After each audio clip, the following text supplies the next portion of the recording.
Hi, ഞാൻ doctor Dhanya Krishnan, consultant periodontist. Welcome to smile matters.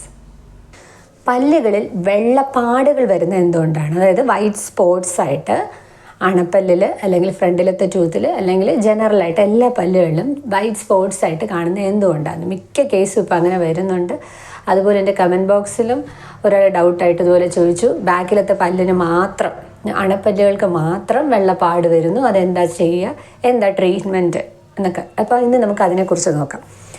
Main reason എന്ന് പറയുന്നത് ഇനാമലിനുണ്ടാകുന്ന, നമ്മുടെ പല്ലിനെ കവർ ചെയ്യുന്ന ഇനാമലിനുണ്ടാകുന്ന എന്തെങ്കിലും ഒരു ഫോർമേഷൻ സമയത്തുണ്ടാകുന്ന ഡിഫക്റ്റ്, അതായത് ഇനാമൽ ഹൈപ്പോപ്ലേസിയ പോലെയോ മിനറൽ കണ്ടൻറ്റിലുണ്ടാകുന്ന വ്യത്യാസം മൂലമൊക്കെയാണ് ഇതുപോലെ വൈറ്റ് സ്പോട്ട്സ് വരുന്നത്. അപ്പോൾ അങ്ങനെയുള്ള പല്ലിന് എന്തെങ്കിലും പ്രശ്നമുണ്ടോ എന്നുള്ളതാണ് അടുത്ത അവരുടെ ഡൗട്ട്. അപ്പോൾ ഇങ്ങനെ വരുമ്പോൾ ചിലർക്ക് ഫ്ലൂറോസിസ് എന്ന് വെച്ചാൽ ഫ്ലൂറൈഡ് കൂടുതലുള്ള വെള്ളം ഉപയോഗിക്കുന്നവർക്കും ടൂത്ത് ഫോം ചെയ്യുന്ന പല്ല് വരുന്ന സമയത്ത് അങ്ങനത്തെ കൂടുതൽ വെള്ളത്തിനകത്ത് ഫ്ലൂറൈഡ് കണ്ടൻറ്റ് കൂടുതലാണെങ്കിലും വെള്ള സ്പോട്ട്സ്, മഞ്ഞ ഇതുപോലത്തെ സ്പോട്ട്സ് ഒക്കെ ആയിട്ട് കാണാം.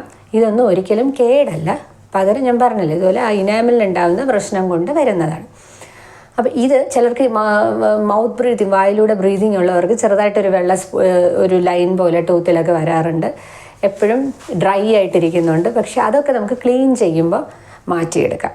അപ്പം നമ്മൾ ആദ്യം ഇതിനകത്ത് നോക്കേണ്ടത്, നമ്മളൊന്ന് ക്ലീനിങ് ചെയ്ത് നോക്കുക, ഈ വെള്ളപ്പാട് പോകുന്നുണ്ടോ. അതായത് എന്തെങ്കിലും ഫുഡ് ഡെബ്രിസ് കൊണ്ടുണ്ടാവുന്ന എന്തെങ്കിലും ഡെബ്രിസ് ഇതുപോലെ ഹാർഡൻഡായിട്ട് അങ്ങനെ പ്ലാക്ക് പോലെ വല്ലതും കാൽക്കുലസ് ആയിട്ടോ അങ്ങനെ എന്തെങ്കിലും കട്ടിയായിട്ട് ഇരുന്നിട്ടുണ്ടാവുന്ന പാടാണെങ്കിൽ നമുക്കത് ക്ലീൻ ചെയ്യുമ്പോൾ മാറും.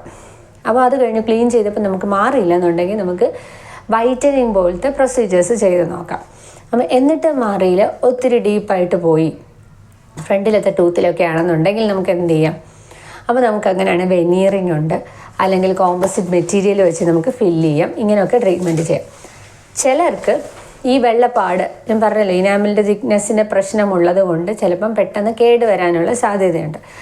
അപ്പം പെട്ടെന്ന് അത് കേടായി പല്ലിന് എന്തെങ്കിലും പൊട്ടലുണ്ട്, അങ്ങനത്തെയൊക്കെ എന്തെങ്കിലും ബുദ്ധിമുട്ടുകളുണ്ടെങ്കിൽ നമ്മൾ നോർമലി ക്യാവിറ്റീസ് ഫില്ല് ചെയ്യും പോലെ നമ്മൾ ഫില്ല് ചെയ്തിട്ട് എത്രത്തോളം ടൂത്ത് മെറ്റീരിയലാണ് പോയത് അതനുസരിച്ച് നമുക്ക് ക്യാപ്പ് ചെയ്ത് ആ ടൂത്തിനെ പ്രൊട്ടക്റ്റ് ചെയ്യാം. അപ്പോൾ നമുക്ക് ട്രീറ്റ്മെൻറ്റ് എന്ന് പറയുന്നത് ഇത് ഏത് സ്റ്റേജിലാണ് അല്ലെങ്കിൽ എത്രത്തോളം ഇത് എഫക്റ്റഡ് ആയി എന്നുള്ളതനുസരിച്ചാണ് നമ്മളിതിൻ്റെ ട്രീറ്റ്മെൻറ്റ് ചെയ്യുന്നത്.